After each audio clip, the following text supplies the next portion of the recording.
Welcome to this segment of Philly on the Rise. Of course, I'm your host, Michael W. Pleasant, and we're actually in Philadelphia, downtown Philadelphia, at the beautiful African American History Museum. We're actually joined by Anthony Broder. He's in town to sign some books and also give us a lecture. So he's taken some time out of his busy schedule to join us on the program today. Dr. Broder, can I call you Dr. Broder? You can call me whatever you want. Welcome to the program, and thanks a lot for joining us. My pleasure. You've authored over 12 books, 12, 13, 14 books on Africa and ancient Egypt and so forth. What is your mission? Why have you decided to go ahead and educate folks about Africa and its mighty rich history? Well, my desire is to focus on the positive portrayal of the worldwide African experience. We all know that African people have been short shrift. As Dr. John Henry Clark says, we've been written out of the respectable commentary of human history because someone else has been telling our story. And my job is to do primary research and to tell our story, to make it accessible to our people particularly, but to anyone else who's interested in broadening their understanding of human history by focusing first on the first human being. Sure. Yeah, and you talk about research. You've made over 45 trips to Egypt. And you're actually credited with being the first African American to lead an archaeological expedition in Egypt. So we've climbed down the stairs leading to the burial chamber of Karakamon, and as you can see behind you, it's a wonderful staircase, a series of, I believe, 15 stairs that lead to a small vestibule, and then a ramped staircase, 1, 2, 3, 4, 5, 6, 7, 8 stairs, leading into the initial antechamber to the tomb. We have what appears to be a couple of caves carved into the stone, which we haven't explored yet. There's one here right at the entrance. We don't yet know what's in store for us when we excavate there, but we'll do that next season, 2011. And then here is an entranceway which leads into the shaft, which takes us down to the actual burial chamber. So if you follow me, I'll show you what's to be found here in this area. And we have here another hole carved out of the earth, carved into the earth. We're about 40 feet below ground level here in the tomb, and so this cave was carved out. We haven't explored this. What are folks of today to learn from ancient Egypt? Well, you know, the reality is people learn from studying the past. We are a product of those who preceded us. So every great culture, every great individual is not great in and of themselves. They're great because they built on the foundation, on the legacy that was passed to them by their ancestors. And so for people of African ancestry who have been lied to, for most of the time that we've been here in this country, we've been told that we had no history, that we were savages, that we've never made any significant contributions to culture or civilization. And as Pat Buchanan recently said on the G. Gordon Liddy show, for us to have been enslaved is one of the best things that could have happened to us. So obviously, as bright as he thinks he is, he has no accurate knowledge whatsoever of history. And so our job is to do what every other human being wants to do, to talk about the best that we've done, the best that we've contributed to history. And given the fact that Africans were the first human beings on the planet, that we have more expertise than any human beings in writing, lecturing, researching, science, philosophy, we have the greatest human story that's never been told. And you bring up a very good point, our story that's never been told. Right. Because obviously our school districts aren't doing a good enough job teaching our history to not just our youth, but the youth in general. Sure. So what can we as parents, as community leaders do to teach that history? Is it just a matter of picking up a book and going for a couple hours at nighttime? What can we do? Well, there's several things that we have to do. One is our tax dollars pay for the miseducation of our children and every other child in that classroom. So as tax-paying citizens, of Pennsylvania, of the United States of America, we have an obligation and a right to see to it that accurate historical information about African people, about any people, is presented in the classroom. And there are resources, there are multiple resources that are available to instructors in the school systems. Now, how do we find some of these resources? Well, you know, one of the things that has to happen is, first, people have to know that they have a story. Yes. And then they have to attend school board meetings, they have to vote, they have to elect officials who will see to it that their story is properly told and properly taught, and then hold people accountable when they distort their story. So it's a process that we have to go through, but we begin by cultivating an appetite for reading, cultivate an appetite for learning, and to understand very clearly that the greatest learning takes place outside of an educational environment. The greatest library is in your home. Yes. So let's build libraries. Let's have our children see the parents, the adults in the household read and have intelligent discussions about what they've read, so that they will model that behavior in the classroom and in the community. I'd actually like to plug one of your books, the Nile Valley Contributions to Civilization. This book here, it also has an accompanying study guide. Right. So give us some of the contributions, if you will, that have been made to present day America, or what may have you. Or to the world. Well, let's go back to the basics. The very first human beings to divide the day into 24 hours came out of the Nile Valley. The first calendar, 365 and a quarter days, was developed in the Nile Valley in Egypt as late as 4,230 BC. It is the same calendar that is used by human beings today. The very first people to read, write, and reason came out of the Nile Valley. The very first government, the first civil servants, the first architects, the first engineers, the first philosophers, the first physicians came out of the Nile Valley. So all of this is documented in this book, and what I do is not just talk about things that I believe or things that I think will make black people feel good. I do the research. I go to multiple sources and reference those sources in my publication, and then I put another spin on it to make that information more accessible to the general person, and then to encourage them to seek out additional information to build upon this new foundation. Sure. He's Anthony Browder, honorary doctor for the day, if we will. Very good, very good. I'm Michael W. Pleasant, as you know. Thanks for joining us for this segment of Philly on the Rise, and we'll see you soon. Hi, my name is Jasmine, and I really enjoyed tonight. I got a chance to learn, about my culture, because being as though I'm young, a lot of things are not really brought to my generation's attention, and I'm very thankful for this lecture. I learned a lot. I really enjoyed myself.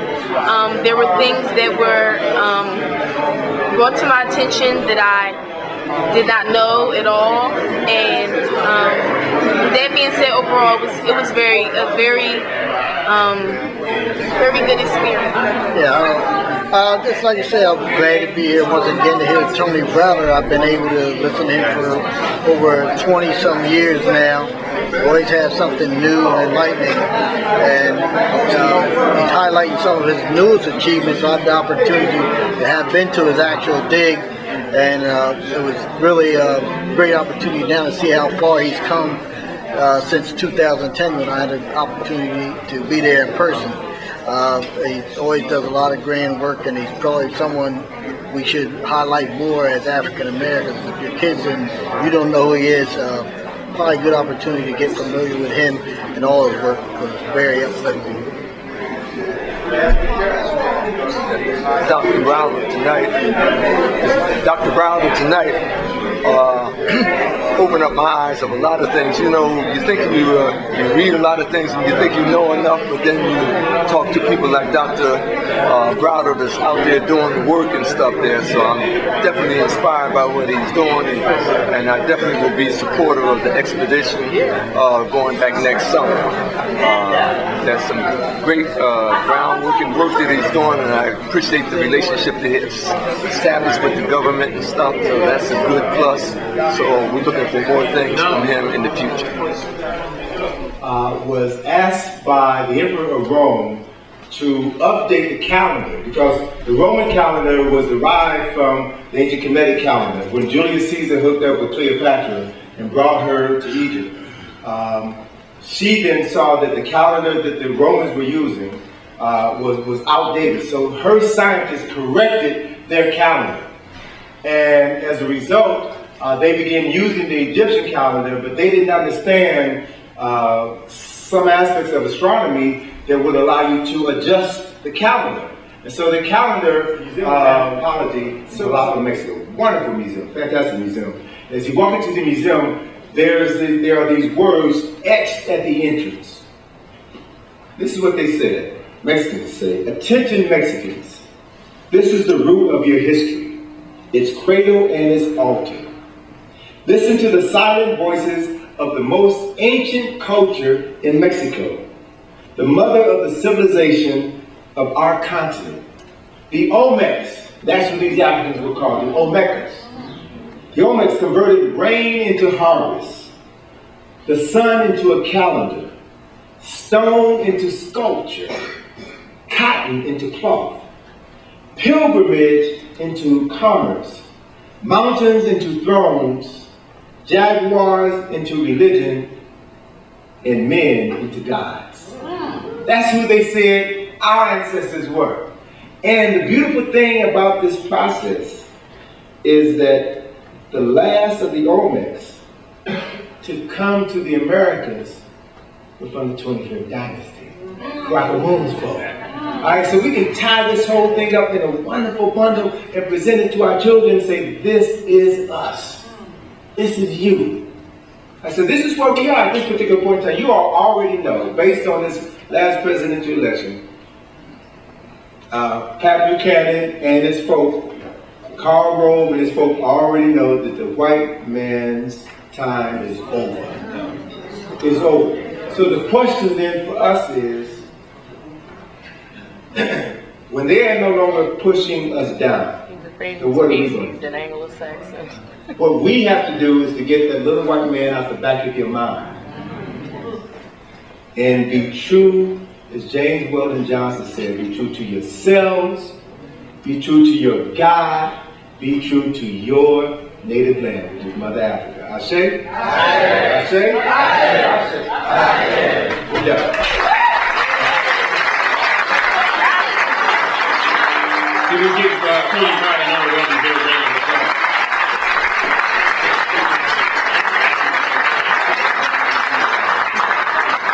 Well, part of our two-year program for the students is what we call our general assemblies or classes. And over the 2 years that they matriculate through the program, they have to attend 9 of these classes. And one of the features of the class is a guest speaker. And Anthony Browder is one of the speakers who are on our lecture circuit that comes to our classes, throughout the country where we have chapters, and he, kind of brings his children up to date on their ancient Egyptian history. And he is one of the most renowned historians, Egyptologists, authors in the country. As a matter of fact, he's the only African American that has ever funded and led excavation of an Egyptian tomb. So, and he relates to the children very well. So that's why we bring Tony in every year. And you talk about children, you talk about chapters throughout the country. Let's talk a little bit more about the Dessert Club. What is it exactly that you do? How many chapters throughout the country? And how can folks get involved? Well, the Dessert Club is a 2.5-year program that concentrates on teaching our children between the age of 7 and 14 their true ancient history. In other words, we don't concentrate on African American history. 95% of what we teach is ancient African history, going back thousands and thousands of years. And we have classes in various cities. In addition to Philadelphia, we have classes in New York, in Newark, New Jersey, Washington, D.C., Baltimore, Maryland, Atlanta, Georgia. And, in these classes, the children enroll along with adult group leaders. They study this history for 2.5 years. As I said before, they attend 9 what we call general assemblies over that time frame. Then they take 3 field trips, 2 in the United States and 1 in Canada. and they have to do 24 written assignments from a standardized curriculum that we have designed. And then at the end of that process, once they successfully matriculate through the program, then their graduation reward is a free, all-expense paid trip to Africa. Wow, wow, wow. Well, from the depths of the Phill in the Rise family, we thank you for all your hard work with the kids. Thank you for bringing Anthony Tony Browder here. Okay. Yeah. And thank you for coming out and interviewing us. Hopefully this won't be the last time that we This see will you. not be the last time. Dessert Club, the largest and fastest growing African American youth organization of its kind, is sponsoring a free trip to Egypt. You can be part of a tremendous learning experience and travel to Africa free. 180 students, parents, chaperones, and travelers completed a 10-day trip to Egypt as graduates of the Teen Summit 1000 program. This all-expense-paid journey was the culmination of a 27-month weekend program of educational seminars, homework assignments, field trips, fundraising, and networking activities.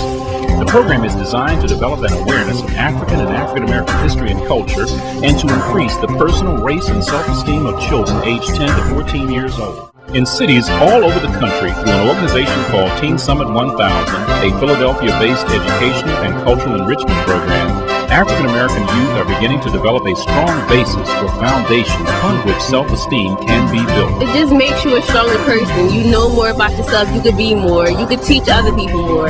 There's nothing better than actually being able to learn and teach somebody something, especially kids that don't know. They really don't know. You hang around the corner because they don't know what to do. They don't know who their ancestors were. Their ancestors built the pyramids. They know everything. You know what I mean? If people back then they could do everything without the technological advances that we have now. So now, black people in America have so much potential, but they just don't realize it. So it's good to make them learn that. They have to know that. They can do anything they want as long as they put their mind to it. Teen Summit 1000 is the brainchild of Helen and Philip Ali Salahuddin, who wanted to do something to improve the self-esteem, racial pride, and awareness of our African American children. We realized that these young people need to know who they are. We wanted to start an educational component, and that's how Teen Summit 1000 was started. Ali had gone to the Million Man March and come back with a mandate. Do something for your people, do something for your community.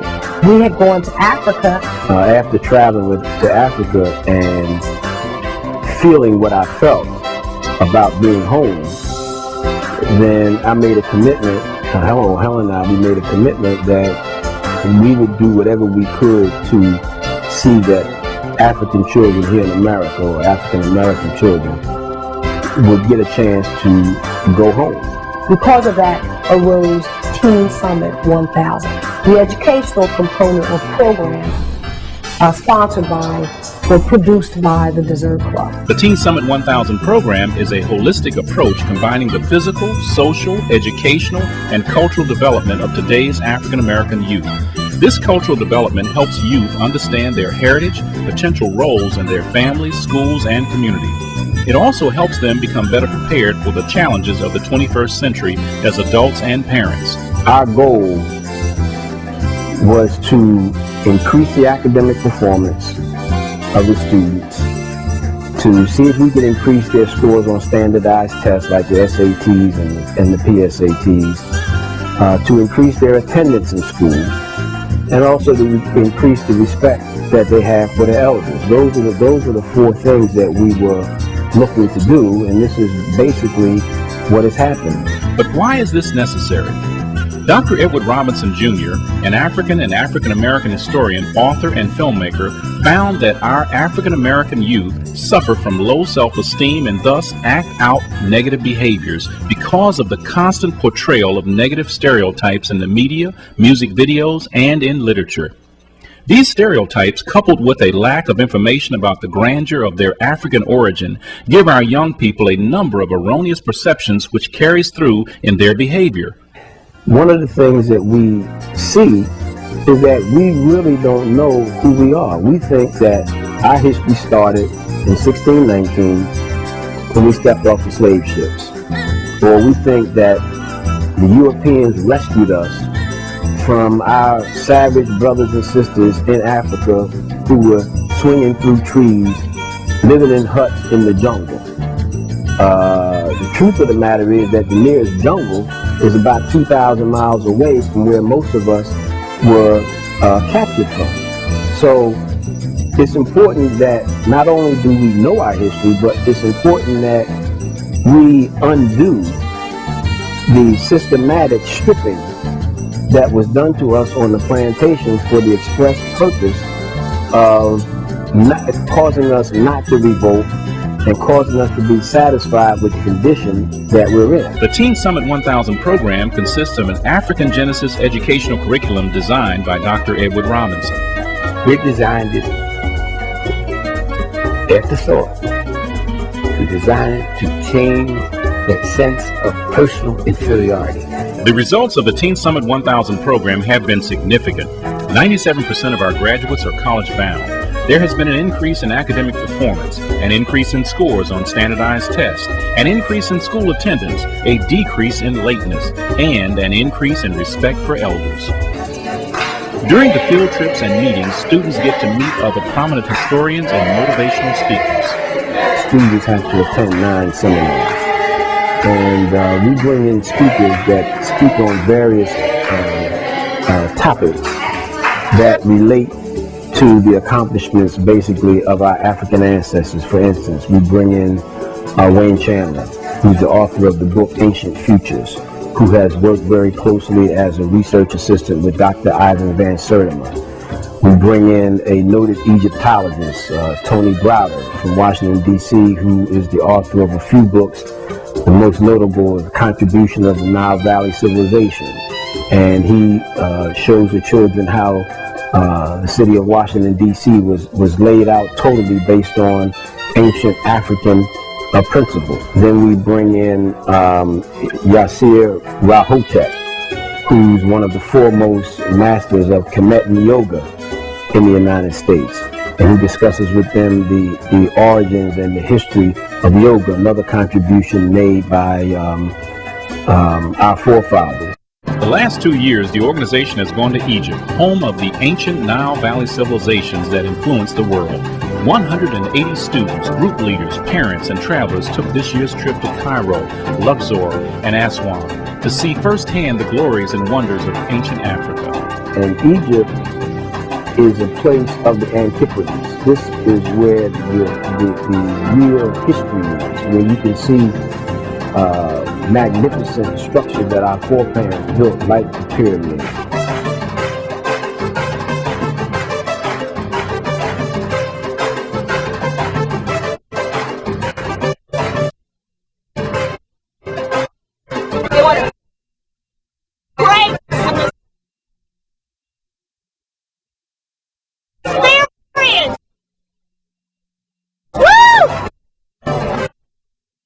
Awesome. That's the only word for it. I felt like I spent my whole life just to get down into that tunnel, and I got there. It's an exhilarating experience. Got up to the tomb and started back.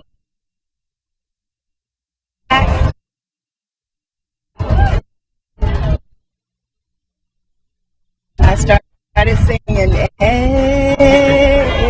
Amen. Like her and Marquette, which is called the Sphinx.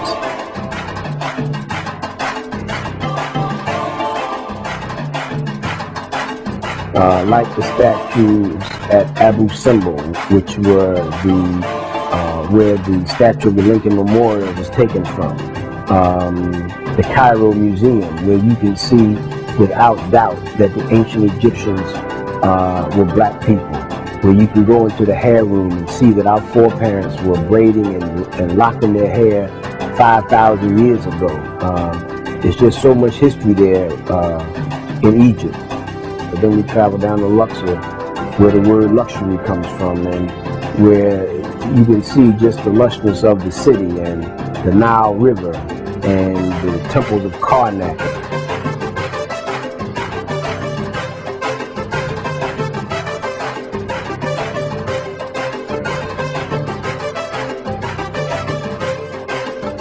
And Amini Rock and places like that. And all of these places were built and populated by our African mothers and fathers.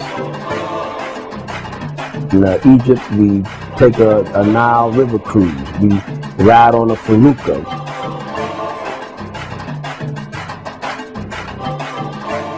We have a dinner on the desert. I know where I want to go, but I had to know about what happened before to go forward. And I see what is there for you to pick up on and learn. And the experience itself is just amazing. Join the Teen Summit 1000 program today. It's better to build a child than repair an adult. I am Pat Augustus Gilbert, and this segment of Neighborhood News takes us to the West Oak Lane section of Philadelphia, where I will be talking to Mark Corbin, a small business consultant. Hi, Mark. Hello. As a small business consultant, why do you believe it is necessary to have a business strategy to be successful?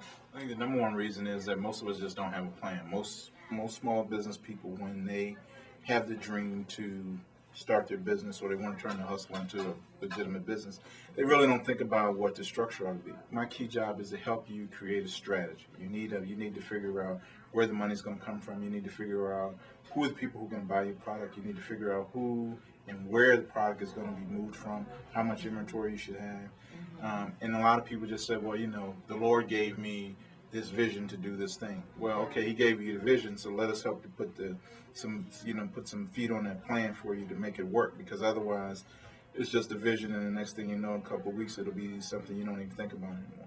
So strategy is most important. How do you find the people who need the product? How do you sell the product? How do you buy the stuff, the raw materials you need in order to move it? Okay, thank you. What is the number one mistake small business owners make? I think that far too many small business people are afraid to ask questions. Mm-hmm. They're afraid to be found out, right? What they don't know. Okay. And I think you have to take the opportunity to ask the question. I mean, if you don't know, you don't know. But if you don't put it out there and don't seek the help that you need, why fail? Because, well, I didn't know. That's the wrong reason to fail. Okay. I'd rather you make the mistake because you honestly went out there and tried to make something happen. But the excuse of not knowing is just wrong. And I think that's what I want, people to really get. Look, just go get the information. Don't be afraid to ask somebody. Okay. All right. What does it take for small businesses to survive during this current recession? Market. Okay. You got to market. It's the one thing that if you look around you now and everybody's cutting back and not having and not doing something, the one thing a lot of people aren't doing anymore, the first thing to go on the budget is the marketing department. Well, that's the perfect time to take advantage of everybody else's slow period. Market. If you can because if I know the product's there and the other people who are doing the same thing are no longer out there and you're there, who am I going to come to? All you got to do is market. Spend the money on marketing, and I guarantee you the revenue will come. But if you don't market, nobody knows. If you market, everybody knows, and if everybody knows, then you can move your product.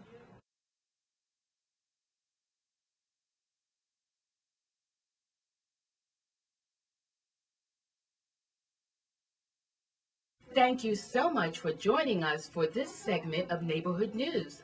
I am Pat Augustus Gilbert, reporting for Pleasant Perspective.